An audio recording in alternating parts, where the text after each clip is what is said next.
एक इंग्लिश की कहावत है कि nothing can change if you don't change, है ना। Yes sir. अगर मन में आप कुछ भी सोचते रहो कि यार ये हो जाए वो हो जाए, it will not happen unless you do something. जो आप आज की डेट में आज काम कर रहे हो, अगर वही काम करते रहोगे तो लाइफ में कोई चेंज नहीं आएगा, सिर्फ आपकी उम्र बढ़ती रहेगी आगे, एंड सिचुएशन में चेंज नहीं होगा। नहीं आएगा। कोई भी चेंज आने से पहले दो तीन चीज़ों की ज़रूरत होती है। कोई बता सकता है? हर आदमी चाहता है अपनी लाइफ में इम्प्रूवमेंट हो, यस सर। जो आज की स्थिति है उसे बेटर में चला जाए। और वो कैसे आएगा? चेंज के थ्रू आएगा। तो पहला कि कोई चेंज अगर लाना चाहते हैं किसी भी फील्ड में, तो पहले तो एक रिक्वायरमेंट होनी चाहिए कि भाई ये चीज़ रिक्वायर्ड है मुझे, है ना। कि मान लो एक अच्छी नौकरी प्राप्त करना चाहते हैं, आप एक मैनेजर बनना चाहते हैं, आप एक ऑफिसर बनना चाहते हैं, तो एक ये रिक्वायरमेंट होनी चाहिए मन पे कोई ऐसी चीज़ करने की। या एक बंदा बहुत गरीब है, वो अपनी गरीबी से बाहर निकलना चाहता है, उसकी एक ये रिक्वायरमेंट है लाइफ की। रिक्वायरमेंट सभी की हमारी बहुत सी हो सकती हैं। मेरे पास गाड़ी चाहिए, बड़ी गाड़ी चाहिए, मोटरसाइकिल चाहिए, बड़ा घर चाहिए, ये सारी रिक्वायरमेंट्स हैं। तो पहली बात है, कोई भी काम करने से पहले एक रिक्वायरमेंट होनी चाहिए। दूसरी क्या चीज़ हो सकती है आपकी तरफ?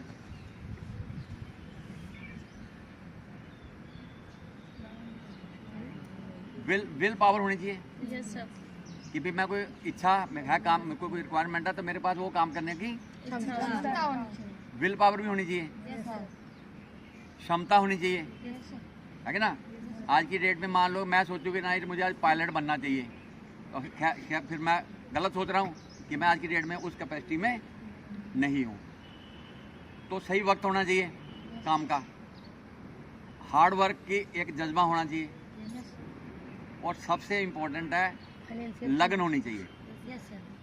कभी सेटबैक हो गया, सेट मतलब कोई फेलियर हो गया, तो निराश नहीं हो जाना उसको लेके।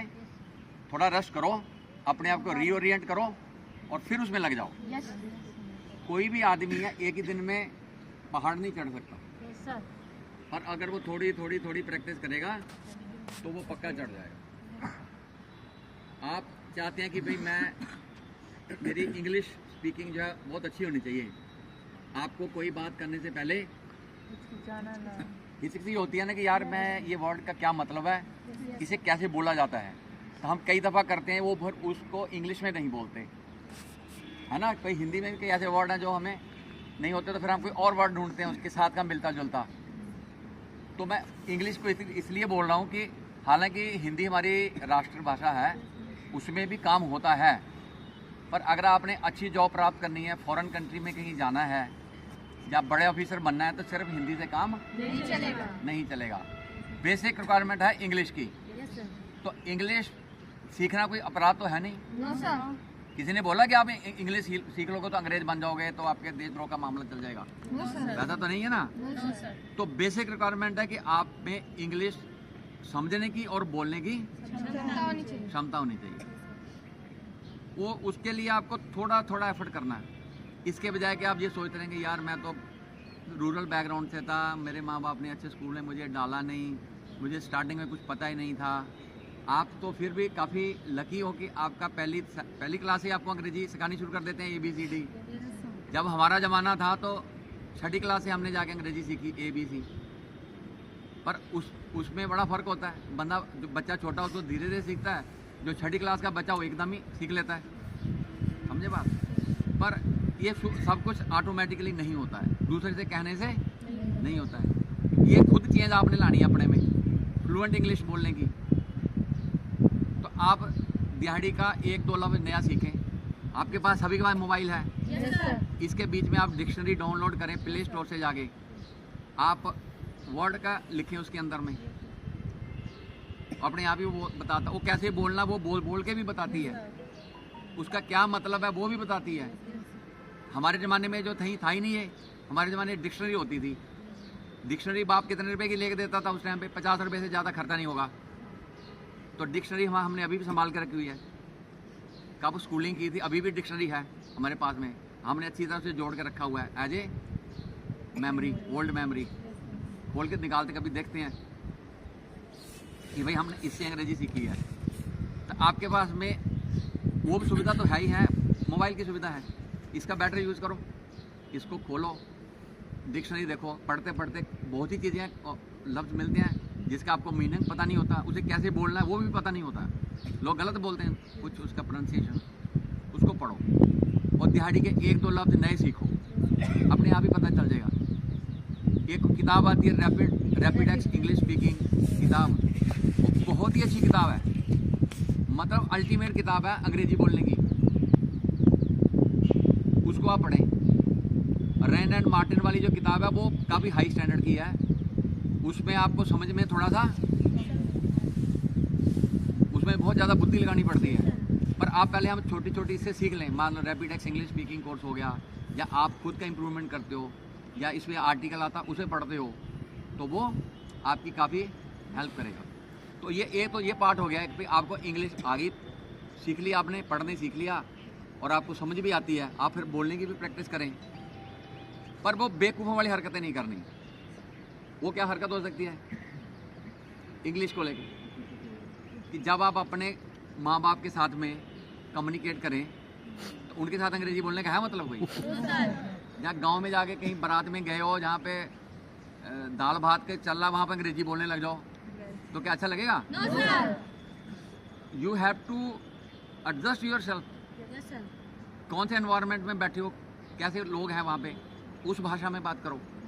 आपको इंग्लिश आती है, हमें इंग्लिश आती है, पर हम गांव में जाते हैं पंजाबी बोलते हैं ठेठ वाली, और उन्हें पता है ये लड़का अफसर है, इसे सब कुछ आता है, तो उन्हें पता है ये लड़की अच्छी पढ़ती है, ये लड़का काफ़ी अच्छा पढ़ा लिखा है, इसे अंग्रेजी आती है, पर वहाँ पे शो ऑफ नहीं करना, बोलना किधर है, माहौल देख के। अपने फ्रेंड के साथ में बात करो तो इंग्लिश में कोशिश करो बोलने की, उसमें थोड़े दिन झिझक होगी आपको कि भाई यार अंग्रेजी बोलने में थोड़ी झिझक होती कि नहीं होती, वो झिझक को आपने हटाना है।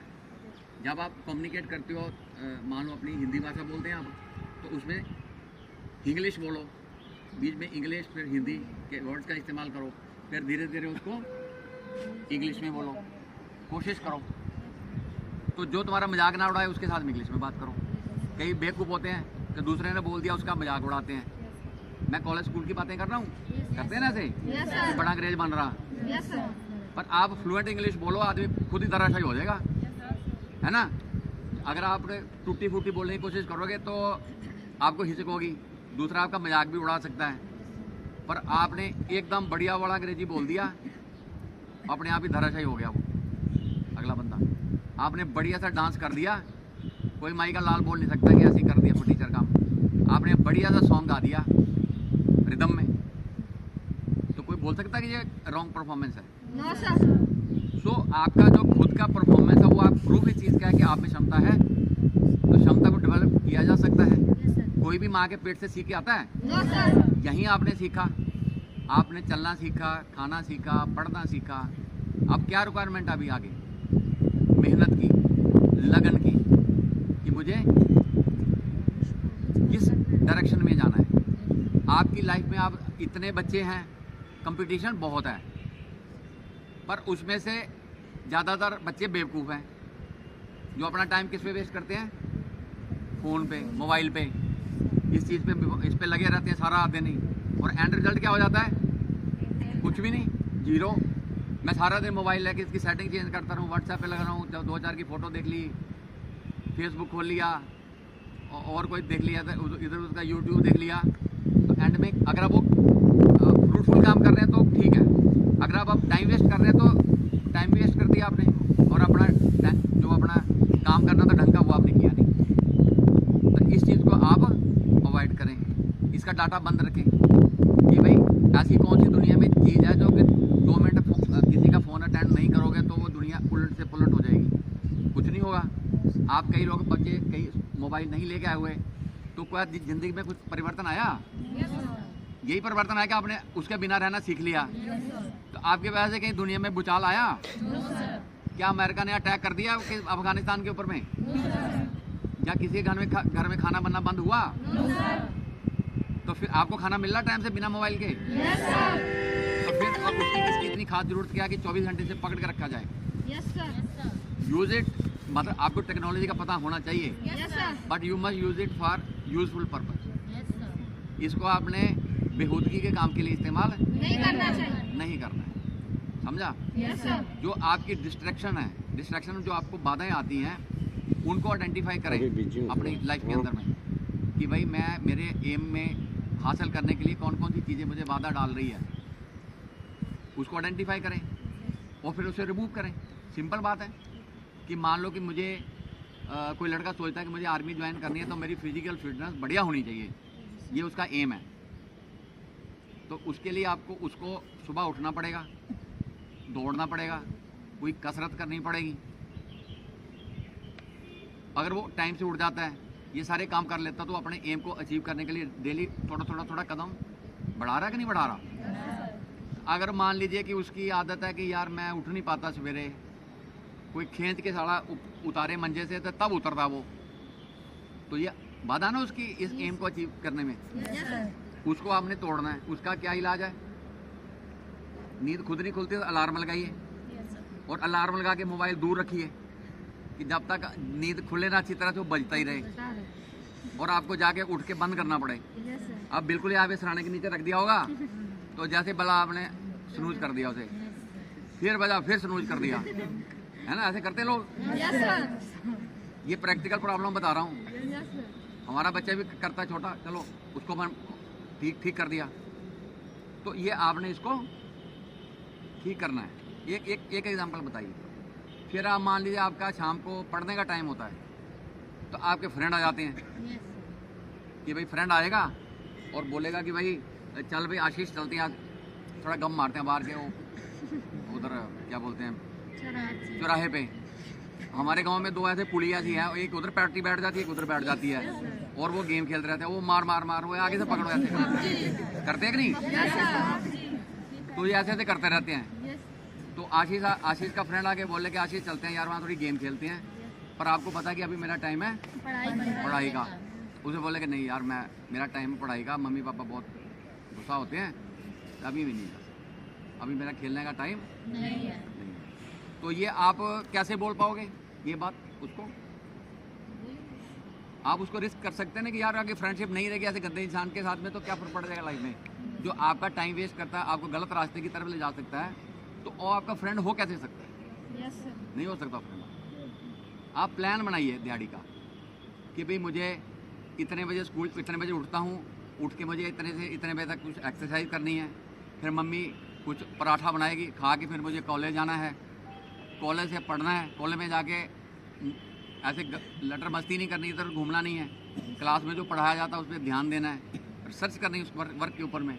मान लो कई दफ़ा टीचर पढ़ा देता है तो पूरा सब्जेक्ट समझ नहीं आता, आपको खुद मोबाइल में ढूंढना पड़ता है या किताब में जाके रिसर्च करनी पड़ती है कि भाई ये क्या हुआ। उसके नोट्स बनाओ छोटे छोटे, हर सब्जेक्ट के किताबें अलग कापियाँ खोलो, उसमें लिखो, और उसके बाद में आपने ये पढ़ लिया, घर में आए, घर में काम है कोई, मान लो कि आपने गाय भैंस रखी हुई है, मैं गांव वाले लोगों की बात कर रहा हूँ कि आपने गाय भैंस रखी हुई है, आप घर में जवान बच्चा है या लड़की हो, तो उसके लिए चारा लाना है।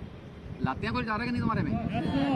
तो चारा लेने जाना है तो फिर चारा लेने चले जाओ, उसको मोबाइल सुनना, उसको गाना लगाना से लगा के जेब में डालो, गाना भी सुन लो और चारा भी काट लो। हो सकता काम ये दोनों एक साथ? चारा काटो, अपना लाओ, उसको उतर के डाल दो गाय भैंस को, पानी पिलाओ उनको, जो दिया हुआ टाइम वो काम खत्म किया। ये अपना प्लान बनाओ कि मुझे इतने बजे तक ये काम कर लेना है। उसके बाद में अगला प्लान है कि भी मुझे थोड़ा भी एंटरटेनमेंट करना, फ्रेंड के साथ में गपशप भी मारनी, वो भी जरूरी है कि नहीं? अगर नहीं तो आप फिर क्या रह जाओगे, अकेले रह जाओगे दुनिया में। तो फ्रेंडशिप भी होनी चाहिए। तो अपने कोई फ्रेंड से जो बातचीत करनी है उसका टाइम निकालो, उससे बातचीत कर लो, या ऐसे गम मारनी है, थोड़ा सा लटर मस्ती कर लो, और उसके बाद में शाम का टाइम घर में आ जाओ, माँ बाप ने खाना बनाया टाइम से खा लो, और फिर अपनी लाइट जलाओ और बैठ के पढ़ो। तो क्या ऐसी लाइफ जीने में कोई दिक्कत है? No sir. इसके बजाय कि मैं बड़ी मर्जी, जब बाप बोले कि चारा लेके आ, चारा लाने का टाइम है शाम को 4 बजे का, आप 6 बजे तक कोई चारा ही नहीं आया, और भैंस उधर ऐसे भूखी खड़ी है और शाम को दूध भी नहीं देगी, वो लात मारेगी ना जैसे जाओगे उधर। Yes sir. करती है नहीं बताओ? मैं गाँव का रहना, में सारी प्रॉब्लम पता है ये, ठीक है? तो आपने ये अपना एक प्लान बनाओ कि मुझे इतने बजे से इतने तक करना है, मुझे ये खैनी नहीं खानी है, मुझे मोबाइल का कम से कम इस्तेमाल करना है, माँ बाप की सहायता करनी है, लड़ाई नहीं करनी है दूसरे लड़कों के साथ में, और कोई बॉयफ्रेंड गर्लफ्रेंड के चक्कर में नहीं पड़ना है। उसके लिए बहुत टाइम आगे, जब आप कहीं कुछ बन जाओगे तो वो किसी चीज़ की कमी नहीं रहती लाइफ में। अगर पहले इस काम में पड़ जाओगे तो फिर यहीं पड़े रहोगे और यहीं दिहाड़ी लगेगी, और लड़की भी ढंग की नहीं मिलेगी, और लड़की ऐसे चक्कर में पड़ जाओ लड़का ढंग का नहीं मिलेगा। सही बोल रहा हूँ मैं आपको? Yes sir. क्योंकि ज़िंदगी में जो भी मिलता है वो मिलता है हार्ड वर्क से, मेहनत से। या तो अभी मेहनत का टाइम है आपका, अभी मेहनत करो दिए हुए फील्ड के अंदर में, ताकि कहीं सक्सेस मिले। अगर अभी आपने टाइम वेस्ट कर दिया तो ज़िंदगी चलाने के लिए तो पैसा चाहिए, मांग के तो खा नहीं सकते, ऐसे कटोरा पकड़ के थोड़ी खड़े हो जाओगे। तो फिर ज़िंदगी आपको फोर्स कर देगी दिहाड़ी लगाने के लिए, या वो छोटे काम जो आप आज की डेट में करना नहीं चाहते हैं। अंडरस्टैंड? Yes sir. तो अगर आप ज़िंदगी में इम्प्रूवमेंट करना है तो अपने में चेंज लानी पड़ेगी आपको, उसमें ढंग से काम करना पड़ेगा। नहीं तो लाइफ जैसे चल रही जैसी चलती रहेगी, जैसे माँ बाप पहले दाढ़ी लगा रहे थे तुम भी उसी फील्ड में चल जाओगे। तो मैं हमेशा ये कि एक बात बोलता हूँ कि तुम खुद डिसाइड करो कि तुम्हें थर्ड क्लास गाड़ी में चलना है कि फर्स्ट क्लास सेपरेट एक कार में चलना है या मोटरसाइकिल पे चलना है। इसमें बेटर ऑप्शन कौन सा है? अपनी पर्सनल गाड़ी होनी चाहिए। Yes sir. मान ली कि मेरे पास में पर्सनल गाड़ी हो या मोटरसाइकिल हो, तो मेरा मन करे भी देवरिया में मुझे जाना है, तो मेरा जब भी मन करेगा उसको किक मारूंगा, चला जाऊंगा। गाड़ी होगी तो स्टार्ट करूंगा, निकल जाऊंगा। रात में मन किया जहाँ पानी पूरी है, बड़ी अच्छी दुकान लगी हुई है, खड़ा करूंगा, वहाँ खा लूँगा। यहाँ पे अच्छी चाय बनती है, ये बैतलपुर में वो तंदूरी चाय बनती है, कार खड़ी की 2 तंदूरी चाय पी ली, लाइफ भी एंजॉय कर रहे हैं। इसके बजाय बस में जाओ ठूस ठूस के बकरी जैसे बैठ जाओगे ऐसे हैं, ना कहीं टॉयलेट करने का आपको टाइम लगेगा, ना पानी पूरी खाने का, ना जो चीज़ आप डिज़ायर करते हो यार यहाँ मेरे को कभी बैतलपुर में बैठ के ये तंदूरी चाय पीनी चाहिए, तो वो आप एंजॉय कर पाओगे? No sir. आपका मन मार के जियो, ठीक है ना? तो ये सारी चेंज लाने के लिए आपको खुद चेंज करना पड़ेगा अपने आप को। आप डिसाइड करो कि मुझे बस की छत के ऊपर में सफ़र करना है या एक अलग से कार में लेके चलना है मुझे अपने आप को। मुझे ट्रेन में फर्स्ट क्लास डब्बे में जाना है या थर्ड क्लास डब्बे में बकरियों जैसे जाना है, या मुझे प्लेन में फ्लाई करना है अगले 10-15 साल में अंदर में। खुद डिसाइड करो। प्लेन में जाने में कोई है दिक्कत? No sir. है, आप पैसा खर्च करो, सीट अवेलेबल है, पैसा लगता बस। अगर मेरी जेब में आज के पेड़ में पैसा अगर 10,000 लग रहा, 10 की जगह 20 देना पड़ रहा है पैसा, तो लो अभी 20 दे सीट मुझे। पर ट्रेन में ऐसा नहीं है, जब ट्रेन का जैसे ख़त्म होगी सीट तो ख़त्म होगी, फिर आप पैसे लेके घूमते रहो, वो भी नहीं मिलेगी, फिर आप लटक के जाओगे। तो इस चीज़ को आप इम्प्रूव करना चाहते हैं तो मेहनत करें।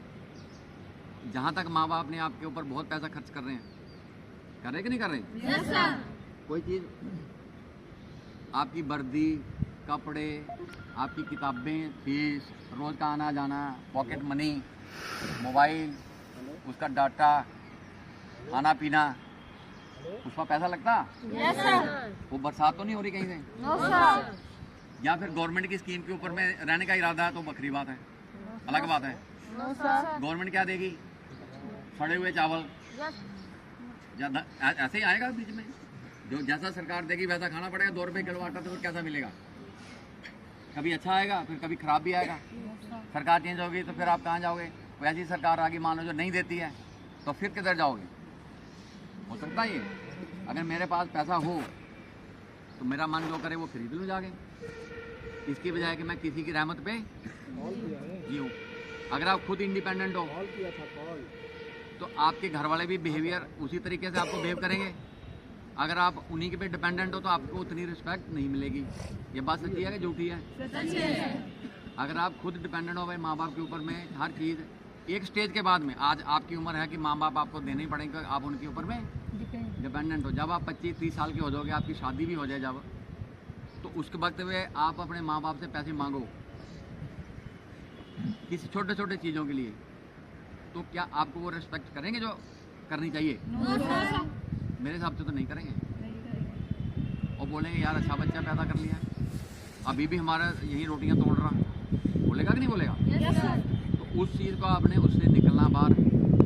आपका फर्ज बनता है कि खुद बढ़िया कमाई करो, माँ बाप का नाम रोशन करो। माँ बाप को तुम्हारे पैसे की बहुत कम ज़रूरत है। जो संपन्न परिवार हैं, जैसे जो अभी नौकरी कर रहे हैं, उनके बच्चों उनको ज़रूरत नहीं अपने बच्चों से कोई पैसा लेने की।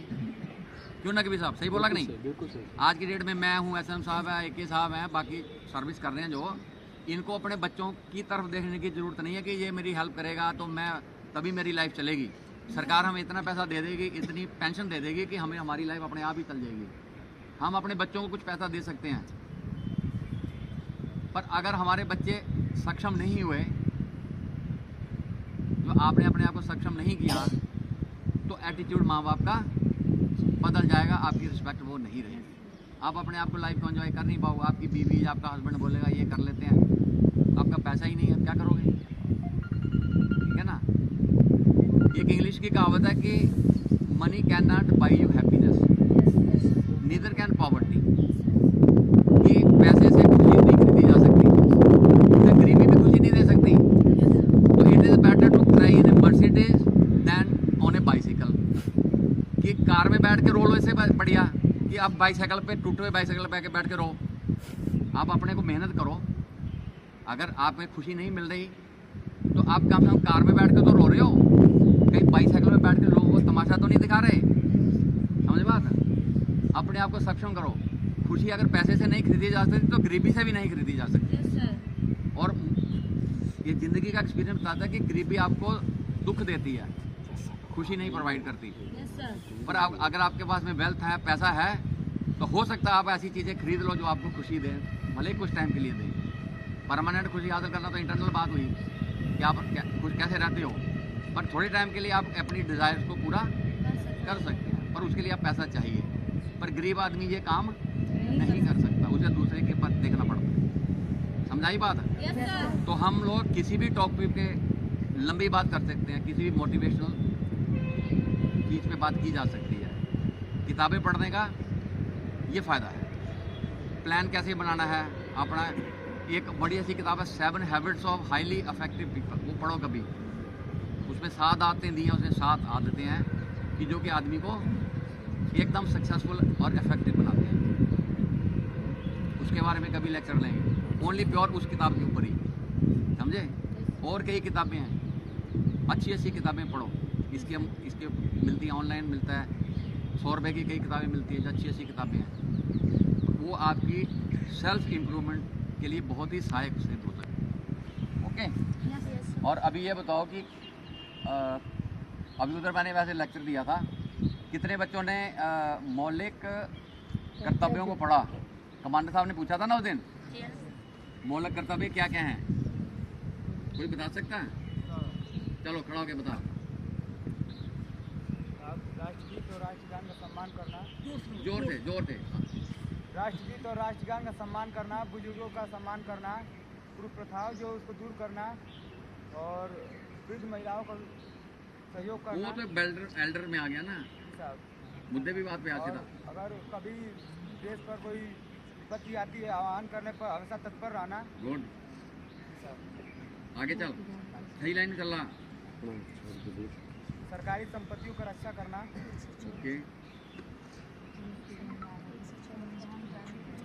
ये सारे पॉइंट वैलिड हैं, आगे चलो।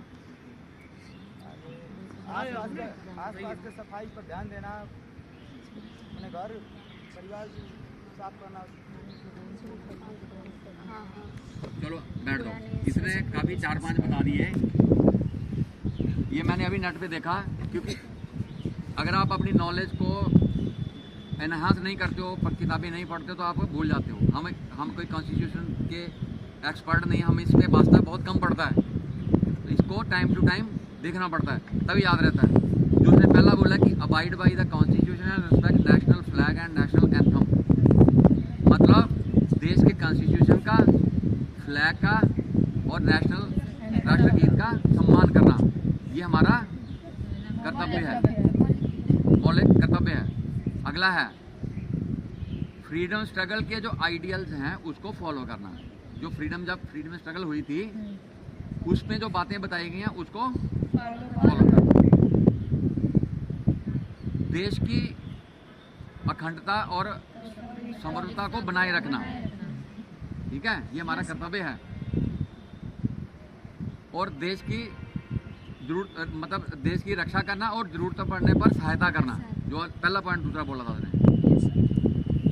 और कॉमन ब्रदरहुड की स्पिरिट को कायम रखना, मतलब आपसी भाईचारे को बनाए रखना। अपना जो कंपोजिट कल्चर है उसको प्रिजर्व करना, उसको बनाए रखना। कल्चर मतलब हम एक ही कल्चर को, अलग अलग कल्चर से बिलोंग करते हैं। यहाँ का कल्चर अलग है, पंजाब का और है, उड़ीसा का कुछ और होगा, पर हम ये नहीं कह सकते कि किसका कल्चर बहुत ही बढ़िया है। हमें इस चीज़ को बनाए रखना है कि हर चीज़ का रिस्पेक्ट होना चाहिए, तब बनेगा ना वो। जो हमारा नेचुरल एनवायरनमेंट है उसका सुरक्षा करना, उनका संरक्षण करना, बिना मतलब की काट कटाई ये वो तोड़ फोड़ नहीं करना, जिसकी आपका पूरा एनवायरनमेंट खराब हो जाए, ये काम नहीं करना है। उसमें क्या है, जैसे आप इसके पत्ते होते हैं उसको ऐसे नहीं जलाना, पराली को नहीं जलाना है कि ना। बिना मतलब की जो कंस्ट्रक्शन कार्रवाई चल रही है उतनी नहीं करनी, उतने मकान बनाओ जितनी ज़रूरत है। एंड साइंटिफिक टेम्पर का डेवलपमेंट करना, कि काम साइंटिफिक तरीके के तौर पे होना चाहिए, ना कि अंधविश्वास के बेस पे होना चाहिए, है कि ना। एग्जाम्पल मैंने वहाँ क्या दिया था कि भाई किसी को सांप लड़ गया तो गांव में क्या करते हैं कि वहाँ बाबा है और नाग देवता का विभूति लगाता है, उससे जहर उतर जाता है, करते हैं गाँव में। तो ये कोई सही इलाज है? मान्यता है गाँव में, हमारे गाँव में भी है, पर पहला इलाज क्या है? डॉक्टर के पास लेके जाओ, तुरंत डॉक्टर के पास ले जाओ, साइंटिफिक टेम्पर का इस्तेमाल करो, इसके बजाय कि उसको ले जाओ बाबा के पास में, वो पता नहीं ठीक हो जाना हो, पर अगर डॉक्टर के पास ले जाओ तो पक्का बच जाएगा, टाइम से ले जाओगे तो।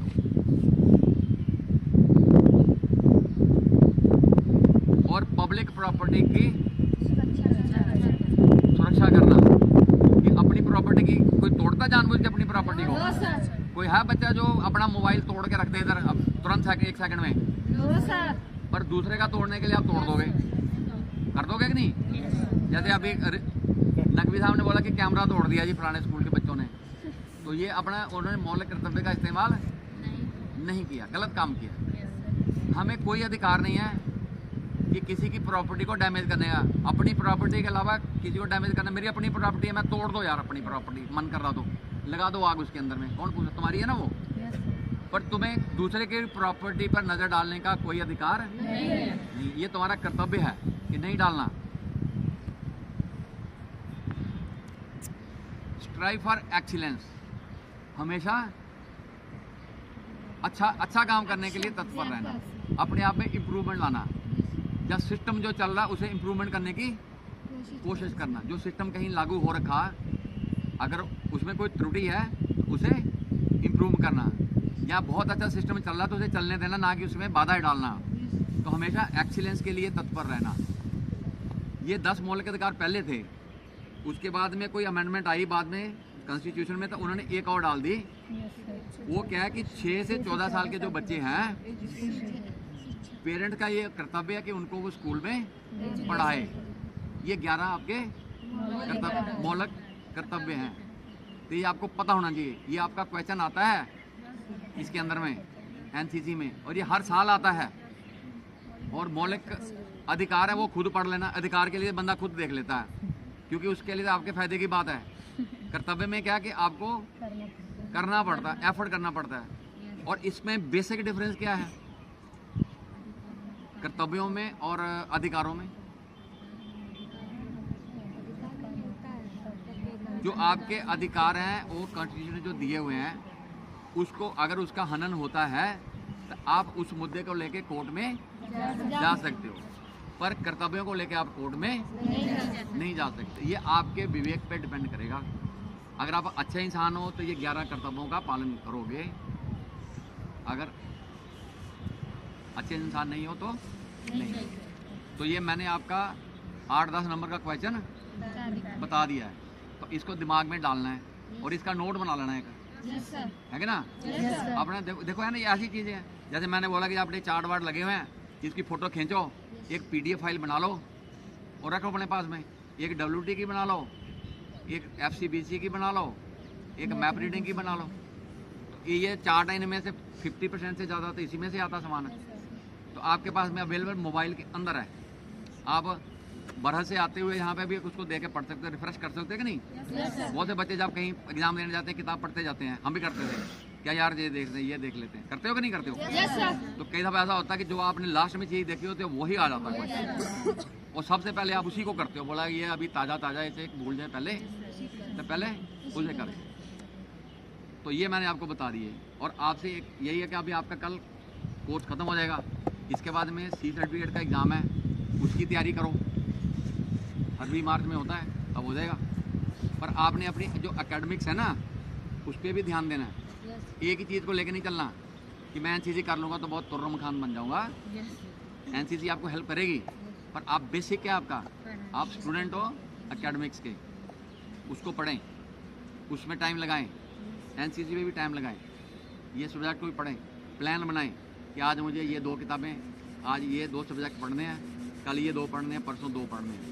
आप अपना टाइम डिवोट करो, कम से कम आप रोज़ स्टडी का 3 से 4 घंटे का टाइम मैं बता देता हूँ कैसे निकल सकता है।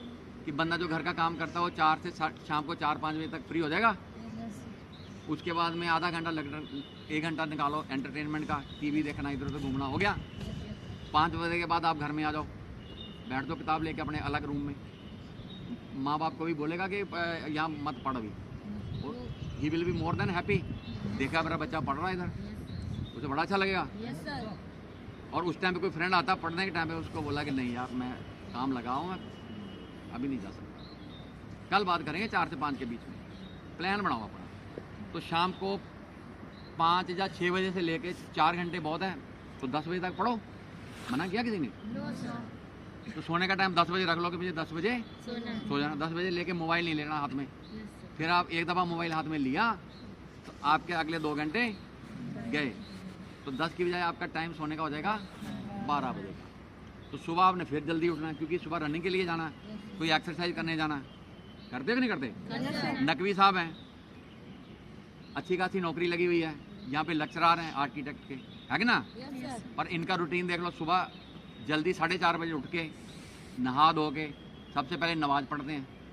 नमाज़ पढ़ने के बाद में अपना जो जिम का बैग है उसमें सामान डाला है, मोटरसाइकिल लेके डेली जिम में जाते हैं, जहाँ से 5-6 किलोमीटर होगा, 4-5 किलोमीटर होगा। इतनी ठंड में सुबह 4:30 जब 5 बजे, मैक्सिमम 5 बजे चले जाए बंदा, 5 बजे काफ़ी अच्छी खासी ठंड आज की डेट में, पर वो डेली अभी भी जा रहे हैं। आने जाने में पेट्रोल लगता है कि नहीं लगता? और खर्चा कर रहे हैं, क्योंकि किस लिए कर रहे हैं? कि अपनी हेल्थ को मेंटेन करना, अपनी बॉडी को, अपने फिजिक को, अपनी लुक को मेंटेन करना है, अपनी बॉडी वेट को करेक्ट रखना है, ठीक है ना? और दूसरा ये जो ओवरवेट बच्चे हैं, मैं इन्हें हेल्दी नहीं बोलूँगा, इन्हें ओवरवेट बोलूँगा, ठीक है ना? उसको आप करें इम्प्रूव। खाने की कोई सीमा नहीं, कितना मर्जी खा लो। आप 1 बर्गर खा या 2 खा लो, पेट में थोड़ी बोलना कि मत खा, 3 भी खा लो, वो अगर आने दे। तो पेट आपका है इतना सा, आप डाल दो इतना, है ना? तो पेट में खाना पचता है, जैसे इतना खाया तो पेट ऐसे हिलेगा तो खाना पचेगा। तो आपने पेट में इतना राशन डाल दिया तो पेट ऐसे ऐसे मरा चलेगा, चलेगा कि नहीं? ऐसे मरा चलेगा और थोड़ा सा पचेगा खाना, और बाकी जो खाना है वो अंदर गैस करेगा, और जो अपने क्लास में बैठे वहाँ गंद डालोगे। करोगे कि नहीं करोगे? तो इसका ध्यान रखें, खाना खाएं थोड़ा थोड़ा और काम करें ज़्यादा से ज़्यादा, तो तभी ज़िंदगी में सक्सेस होगा। जितना खाओ उतना पसीना बहाओ, और अपने आप भी आप यंग बच्चे एकदम स्मार्ट लगेंगे। रंग काला या गोरा तो भगवान ने देना है ना, किसी का गोरा का रंग बन गया तो उसका कोई है हाथ उसमें? वो तो माँ बाप के घर में कहीं पैदा हो गया, भगवान ने उसे गोरा कर दिया। वही बच्चा कहीं काले घर में चला जाता तो काला बन जाता। तो कोई आदमी काला है या गोरा है, ये हीनता का विषय नहीं है, ना होना चाहिए। वो कहाँ पैदा किया भगवान ने, हो सकता हम होता कहीं और चले जाते, हमारी जगह कोई और आ जाता इधर, है ना? तो रंग पे न मत जाओ, अपनी पर्सनैलिटी को डेवलपमेंट करो, उस पर जोड़ दो। किसी को भी रंग से, नस्ल से, उसकी फीचर्स को लेके मत पढ़ो, उसे डिसलाइक मत करो किसी चीज़ को। बाकी किसी के साथ में पर्सनल अटेंशन हो जा रही है, कौन कैसे किसको कैसा अच्छा लगता है, जोड़ियाँ बना के भेजी हैं रब ने ऊपर से, वो बन जाएंगी अपने आप ही एंड में। पर किसी का उपहास करना इस बात को लेके वो किसी भी तरीके से जायज़ नहीं। भगवान कई दफ़ा होता है कि आप किसी का उपहास उड़ाते हो ऐसी बात के लिए कि जो उसके बस की बात नहीं है, वो फिर भगवान आपको भी उसी कंडीशन में डाल देता है। अगर मान लो कोई बच्चा पैदा हो गया, उसका लंगड़ा के चलता है, आप उसका उपहास उड़ाओ तो उस बेचारे का क्या कसूर है बताओ मुझे? वो तो पैदा हो गया, भगवान ने वैसे बना दिया उसे। तो आपको उसके प्रति सहानुभूति होनी चाहिए, ना कि उपहास होना चाहिए, है कि ना? आप किसी ऐसे इंसान से प्यार से बात करके देखो जो किसी चीज़ का मोहताज है, आपकी वो सारी उम्र इज्जत करेगा, रिस्पेक्ट करेगा, 100 लोगों को बताएगा कि वहाँ का लड़का था, उसने मेरी हेल्प की। समझे बात का नहीं? तब जिंदगी, तब तुम कंट्रीब्यूट कर रहे हो किसी सोसाइटी के लिए।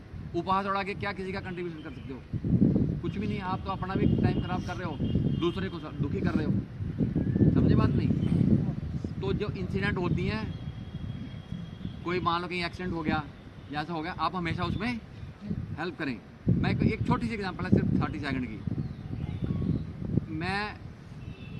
जब मैं स्कूल में 8वीं 9वीं क्लास में पढ़ता था, तो ऐसे बारिश पड़ी हुई, तो हम साइकिल से मैं वापस आया, तो एक लड़का दूसरे गांव का हमारे गांव में कुछ सामान लेने आया था। वो साइकिल तेज चलाने की बारिश की वजह से वो ऐसे फिसल गया, तो उसकी ये हड्डी टूट गई। वो साइकिल चलाने में ना उससे चलाया जाए। तो मेरे गांव से कम से कम 3-4 किलोमीटर था। मैं भी 9th क्लास का बच्चा ही होता है। तो मैंने फटाफट अपने बच्चे को आगे बिठाया, उसको पकड़ा, मेरे फ्रेंड के बोला कि तू इसे बिठा, इसके फटाफट उसको बिठा के मैं उसके घर में छोड़ के आया इतनी तेज़ बारिश में। भूल गई, घटना भूल गई। कैन यू इमेजिन कि फिर बाद में जब आप एसएसबी देने जाते हो, एक एंड में ब्लैंक स्टोरी आती है कि आपने एक अपने मन से स्टोरी लिखी। मैं वो स्टोरी लिखी अपनी, तो क्या उस स्टोरी को उसमें कोई फेल कर सकता है उस स्टोरी को? उसमें सारी क्वालिटी दिखती है कि नहीं दिखती? आपका इनिशिएटिव, कोऑपरेशन, ह्यूमैनिटी, सारी क्वालिटी दिखती हैं। जब एसएसबी देने जाओ सारी चीज़ें देखी जाती हैं। तो जैसे मैंने सोचा यार अब क्या लिखूं स्टोरी इसके अंदर में, फिर मुझे याद आया कि यार ये घटना जो है ना, ये इतनी सुपर एक्सीलेंट घटना है कि इसको हर आदमी लाइक करता है। मैंने वही लिख दी और मुझे यकीन है कि पक्का एक्सेप्ट हुई होगी।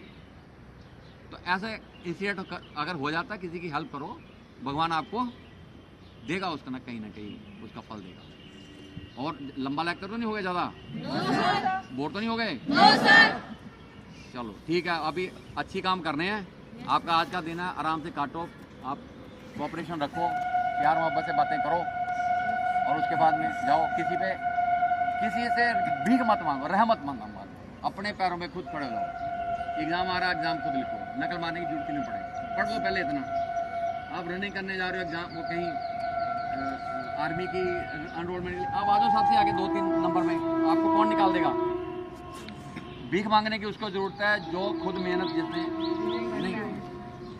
आपका सक्सेस डिपेंड करता है 99% आपकी मेहनत, 1% लक। पर आप बोलो नहीं यार 99% लक है, तो आप गलत चैनल में चल रहे हो, गलत सोच में चल रहे हो। उसे चेंज कर दो कि हो सकता भगवान ने बोला कि ये 99 कर देगा तो 1% पकड़ा दूंगा ऐसे आप। तो मैं तो लेके चलता हूँ कि 99% खुद करो काम, फिर भगवान खड़ा लेके बोला ये ला 1% आ जाए इधर, ऐसे बोलता है। पर आप कुछ काम नहीं करोगे, 50 तक भी नहीं जाओगे, तो भगवान इतना तो बेवकूफ़ नहीं है कि भाई एक बंदा जो 99 कर रहा है उसे बोला कि तू ये फेल, तो ये इधर आजा काका तू आगे, ऐसा नहीं करेगा वो। अब अगर आपने 99 किया है तो हो सकता है जो अफसर जो है यहाँ टेस्ट ले रहा हो, भगवान उसमें पैदा हो जाए, बोला तू आगे आ जा। समझे बात कि नहीं? जब मैं फौज में भर्ती हुआ था, हमारे कर्नल ने बोला कि मैं 10-10 बच्चे छोड़ूंगा, तब 3-3 रखूंगा मैं बस। तो उसके टाइम पे हमारे पास बूट भी नहीं थे, गांव से आए ऐसे चले गए रनिंग के लिए।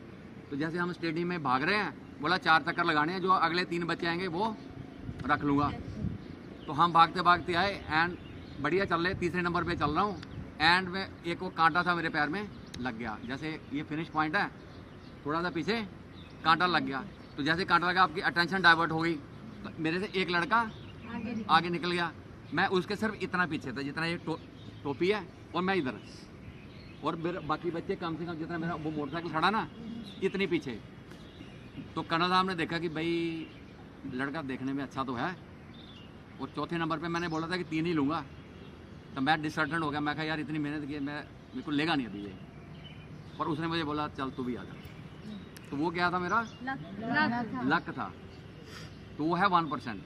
अगर मैं वहाँ होता पीछे, वो मुझे किसी हालत में नहीं लेता।